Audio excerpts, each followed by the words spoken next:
Destructive devices. What are they? What the heck are we talking about? No, seriously, I'm asking. I really don't know a whole lot about them, but fortunately, today's guest expert does. I'm joined today by Mike Kwiatkowski, owner of FFLexpert.com and noted firearm expert as well as ATF regulatory compliance expert, who's been taking me and you along with me to school in the exciting world of destructive devices. So guys, let's get into it.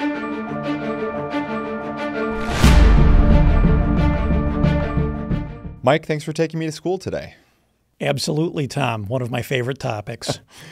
Destructive devices. Let's start off with what the heck are we talking about? ATF has a number of definitions for what constitutes a destructive device. They are an NFA-regulated class or category of firearms. We primarily know them as anything with a bore over ½ inch, excluding sporting shotguns, and excluding any caliber that the ATF says has sporting purposes. For example, 505 Gibbs is over ½ inch. That's a complete exemption. 6 and 700 Nitro Express from Holland & Holland, that's over ½ inch. That has a sporting exemption.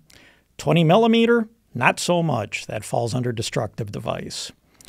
The next thing is when you have an explosive, certain grenades, rockets over a certain amount of propellant, things of that nature. Those you generally don't hear as much about, but those are also classified as destructive devices.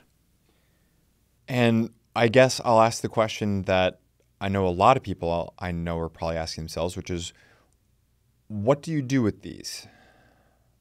Anything you want. No, not everything, but many people who get these go to special shoots, and we fire them off just like any other pistol, rifle, or shotgun. They're just bigger, and we need a lot larger of a range. I had to softball that one to you. So, okay, and take me to school. I mean, what are, let's start with, I guess, from a legal compliance angle. So they're treated more or less like a different class of NFA firearms, but you need a different dealer license. Is that correct? That is correct. Destructive devices are in their own little world, and many would say the same about people who love them, and we're perfectly fine with that. To deal in, manufacture, or import destructive devices, there is a completely separate, not just SOT, it's a completely different FFL for that. Now, that FFL gives you all the rights of the normal FFLs, but it adds on destructive devices, and then they would get the special occupational taxpayer, or SOT, on top of that for the other categories of NFA weapons. So a typical SOT, of course, cannot deal in destructive devices, but machine guns, suppressors, SBRs, SBSs, AOWs, good to go, but it stops at DD. That is correct. They are allowed occasional limited transfers, and if you ask what that limit is, by the time you hear this video, it's already going to be out of date. ATF has changed their mind frequently on that. About how many, if you know offhand, DD dealers are there in the country? That is the DD dealer specifically is the rarest type of destructive device FFL. Now this is many years ago when I was a destructive device FFL. I was either the 50th or the 51st in the country. The vast majority of DD licensees go either to the manufacturing license, and you'll have a lot of government contractors doing that. These are things, think of your 20 millimeter automatic cannons, which also fall under machine gun on an aircraft, or think of naval guns.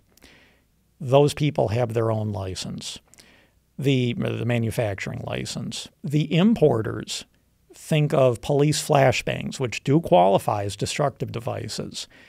Many times those are imported, and those importers are bringing them in. So those are the more common licenses. A DD dealer who is only dealing in destructive devices and other firearms, not a common license. Are DDs legal in all 50 states? Almost. I believe it's New Jersey draws the line at .55 caliber. So I believe they can have a boy's rifle up there. And I'm aware that Hawaii has some relatively strict limits on destructive devices. Other than that, most states, generally speaking, allow for them.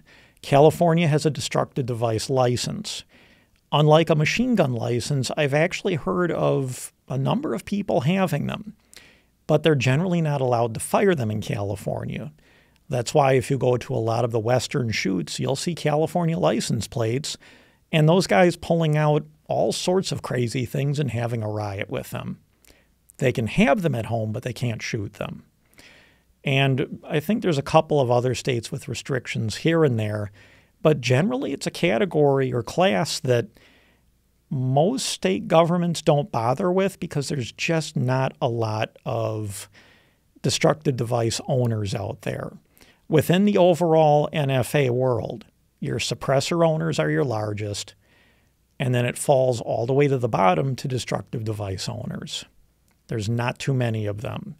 And if you remove the accidental owners, which are the people who had street sweepers, strikers, and USAS-12 shotguns when they were reclassified, that's a large portion.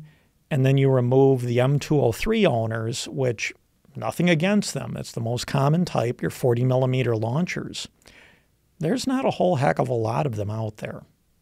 So when we're talking about, if I just said to you, hey, Mike, I got a guy who wants to, buy a destructive device.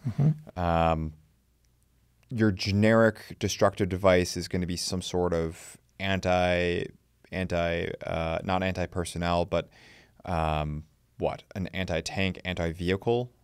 Well, generally speaking, it will be some sort of anti-personnel item. When you get to, for example, 37 millimeter launchers are known as flare launchers. They are non-guns in most states, sold across the counter, no problem. As soon as you have anti-personnel ammo for them, for example, a 37 millimeter buckshot round, that now requires the launcher, now requires registration as a destructive device. So anti-personnel is a big part of these things. Anything over ½ an inch with anti-personnel capability, which could include those larger items that you described as well, that's a destructive device. If you stick to flares, aerial bursts where it's just colors or noisemakers, that's not anti-personnel. It's not regulated. On the other hand, 40 millimeter, no matter what it is, always regulated. What about the ammunition itself? So, okay, I can go out there, I can purchase my own cannon, my own gun, in the proper sense of the term, my own howitzer, great. What the heck am I shooting out of it? Well, that depends, which I'm sure as an attorney you've heard that answer many times. It's my favorite answer. Yep, that depends. The first clarification is that you mentioned cannon. If it is a direct fire, say a breech loading cannon versus a muzzle loader, we're talking a pirate ship cannon. In most places, that's not even a firearm. And they're loading a solid steel ball, solid lead ball, whatever it would be, along with black powder, light it, cannon goes off on its merry way. If we're talking about something that we're loading fixed ammunition into it, that's a different story. That's going to be the destructive device. What they're shooting out of it, and this is in order to avoid additional licensing, the FEL, or Federal Explosives License, and that's a whole nother video by itself. They're shooting a solid cartridge, just like you'd shoot out of a pistol or rifle. It's just really big. So first off, if you want to see Mike do a video on FELs, Federal Explosive Licenses, be sure to let us know down in the down in the comment field below. You mentioned, I have to come back to this, you mentioned that cannons are not regulated as any kind of firearms. Did I hear you correctly there? A muzzle loading black powder cannon, like you would see on a pirate ship. I've seen them for sale. I bought one at a yard sale. They're perfectly legal to do that. Not all states, but federally speaking, they're a non-gun. I remember how excited you were when you mentioned that you found one at a yard sale. Best way to make a Camry into a lowrider. It was great fun getting home, I'll say that. Okay, so maybe that could be a whole video too as well. Mike's adventures at yard sales, or alternatively just talking about really exploring this canon. But I want to keep this on DDs because you and I go down rabbit holes all the time when we're talking, and I really don't want to inflict our sense of humor and everything on the good folks watching. So, okay, so back to the DD land. All right, so without an FEL license, you basically have downloaded ammunition, in essence, is what you can fire? It can be downloaded, but not automatically. One of the problems, especially post 9/11, is that a lot of the powder used in these larger guns was redeclared to be a low explosive in and of itself. So you've got powder that predates that, you've got powder after. Trying to reload for these things can involve some issues surrounding the powder, and that's become a problem. When it comes to the blue chalk rounds, the practice rounds, ATF declared those to be ammunition for a destructive device requiring an FEL a number of years ago. So as much as I hate to say it, you're going to look in basements all around this country where somebody has a single one of those chalk rounds that they purchased from an Army-Navy surplus store for $3 or $5. Even though it's just chalk launched off by a .38 caliber blank, that's a major problem, at least in the eyes of the ATF today. They haven't necessarily applied those to other types of guns and ammunition, but a lot of us are just kind of scratching our heads wondering when that will occur. But these larger rounds, as I'm sure most people have seen at gun shows, you can buy them openly. Most people use them for decorator purposes. They go up on a shelf in a basement or a rec room, and that's it. Maybe a veteran buys them as a reminder of their service time. But for destructive device shooters, they can be used in the different firearms out there and are fired off without a problem. The only time we really have issues are HE, or high explosive rounds. You need an FEL for those, and I always caution people that with age, explosives get a little funny and temperamental, and it's best not to play with them if you truly haven't been trained and don't know what you're doing. Like married guys, basically. Well, as soon as you get married, clearly you know everything. So life is good. I'll let the comment field answer that. I enjoy being married, and we'll leave my comments at that. So she doesn't watch these videos, right? I'm single for a reason, Tom. We'll find out if my wife watches this one. So we'd like to thank the sponsor of today's video, Godark Assets. Now, this is something that a lot of you probably don't know much, if anything, about. As an ex-state prosecutor criminal defense attorney, I can assure you most police departments are using this when it comes to capturing, seizing evidence, and preserving that evidence. We're talking things like cell phones, laptops, and so forth, because what we're talking about fundamentally are little bags that you can put cell phones, laptops, and other electronic devices into to completely block EMF signals between the 200 megahertz and 400 gigahertz range, which basically includes 4G, 5G, GPS, and Wi-Fi. What a lot of you may not know is that when you turn off your cell phone or your devices, they really are not necessarily turned off. Case in point, turn off your iPhone if you have one, and then go to the app Find My iPhone.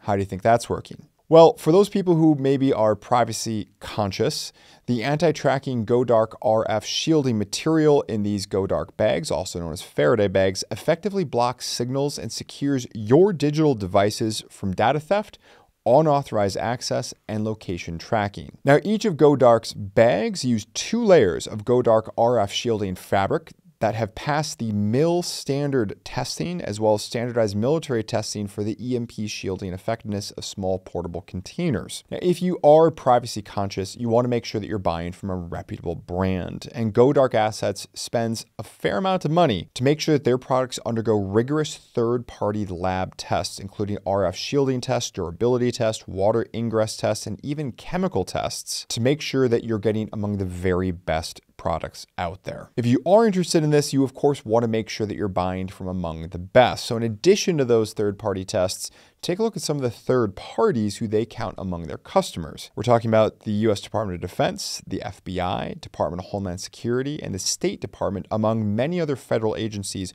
who do trust Godark Faraday bags for their excellent shielding performance, as well as superior build quality. So why do these department and government agencies trust them and not one of the many competitors out there? It has to do with how they construct their bags, and specifically the RF shielding fabric, because that's the most important part of any of these Faraday bags. If the metal lining is somehow compromised, if the cage itself that's blocking the transmissions become compromised with bends, cuts, tears, you name it, you're done. And it may be very difficult, if not impossible, to discern with the naked eye what's happening with the liner. In other words, you may think you're safe, and in actuality, you're not safe. Godark Assets actually puts in an extra layer, an extra liner to protect the RF shielding fabric itself, thereby making sure that your protection will last a lot longer, keeping you safe and your privacy protected. So if this sort of thing interests you, and maybe it does, be sure to check out links to their website in the description box below, and we're also going to make sure that it's pinned in the comment field below as well. Thanks very much to Godark Assets, today's video sponsor. Now back to the program. I want to circle back around to something that you said. You said that after 9/11, the government reclassified different types of powder, meaning that there was a break in time where, if I'm hearing you right, powder manufactured before a certain date is regulated in one capacity, and powder manufactured after a certain date is regulated differently. Is that correct? There is a powder known as super slow, which as you get to these larger bore diameters, calibers, whatever you'd like to call them, you can't just use standard modern readily available smokeless powder in these. Even though that slower burning powder is arguably safer than what's commonly available, they decided to reclassify that powder as an explosives item. You would need an FEL to even possess it. Powder predating that, it's totally fine. It was made before that date. I've seen it sold openly plenty of places. Powder after that date, now we need the FEL, and that becomes a problem. Now, the powder by itself we know is a problem. Powder in a loaded round, good question. And it's one of those things where loaded ammunition has never been a problem other than the blue chalk rounds, but the powder itself by itself is a problem. Interesting. Okay. And if I'm hearing you properly, there's faster burning powder, which is less safe, which in essence, thanks to regulation, that's what people are largely stuck using. Is that safe? Is that correct to say? I was referring to common pistol and rifle powder that anybody would use in reloading. That commonly available powder for normal handguns, normal rifles, or for even machine gun, short-barreled items, whatever it is, that's a faster burning powder and arguably not as safe, not as docile, for lack of a better term, than your destructive device powder. I'm sure you've seen powder, reloading powder before. Reloading powder or powder in general for many of these larger calibers look like rapid pellets. They're huge. And yes, they'll burn, but they're not as fast burning and it's not as dangerous as commonly available powder. But post 9/11, here we sit. I did used to do, as you may recall, once upon a time, quite a bit of reloading back with my progressive Dillon 550 and my whole setup and all that. So I can follow you on that. And actually, this is, as I suspected it would be, it was very interesting. What anything else you want to throw in here? And if people want to, if there's more things to go into, we can of course bring you back and do another DD video, but anything else to kind of throw in on the crash course or this kind of volley number one? Well, destructive devices are not as popular simply because the shells, the ammunition for them isn't as common. Also, as soon as you get past the shotguns, the Street Sweeper, Striker, and USAS, many cases accidental owners, they had no interest in NFA and they were kind of thrown into it through no fault of their own. It's a relatively rare and tight-knit group. And within the NFA, the destructive device people kind of really stick together. As a crowd, I really love them. Now, as a destructive device owner, I can tell you that moving them around, especially as you get out of the shoulder-fired ones, it can be entertaining. And this is where, when people get interested, I start talking about the practicalities of ownership. That could be a whole nother video unto itself. Suffice to say, I need a larger garage, if not a pole barn at this stage. Even just my basic rifle, a Lottie 20 millimeter, it's about 8-9 foot long. That's 110 pounds. First, good luck getting it into a safe. Second, good luck getting it out of the basement. Third, have fun transporting it, especially in a Camry. There's a reason I have a 3/4 ton pickup now. All of this comes into play. Crossing state lines, certainly with NFA, that's its own fun and frivolity. And ATF is actively researching state laws at this point. One issue that I'm currently dealing with is South Dakota. They have some very poorly written rules on the books regarding explosives and destructive devices and needing a state or county license. This has never been an issue in the past because there's another part of that law that says anything registered with the ATF, I believe also and or similar organization, is exempt. Well, ATF just disapproved my transport papers going up to South Dakota. This was never an issue in the past, and this is getting to be more and more of an issue. And unlike a firearm where you can just throw it in the trunk and drive, some things need to be trailered and other things need to be trucked. And that's an issue that if you're going to get into destructive devices, you may need to look into. And folks, you're getting into what I call the world of Mike problems. So, Mike, we appreciate you coming in. Thank you for all this. And folks, keep in mind, Mike is a nation-renowned expert, not only on DDs, but all things NFA as well as ATF regulatory compliance issues. You can check him out if you're an FFL, you just bought a collection, or if you're a family member and you're trying to figure out what the heck was in Grandpa's attic, fflexpert.com, linked in the description box below. Mike, again, thank you for coming in. And folks, be sure to let Mike know that you appreciate him coming in. Post up your comments, post up your questions. Do you want him to come back for part 2? What other odd and weird topics do you want to see him afflict on me? Be sure to hit that like button to let both us as well as the YouTube algorithm know this video gave you some value. And as always, we will see you in the next one. Thanks for sticking around to the end of the video. If you enjoyed this one, please feel free to check out some of our other great content, and we'll see you in the next one.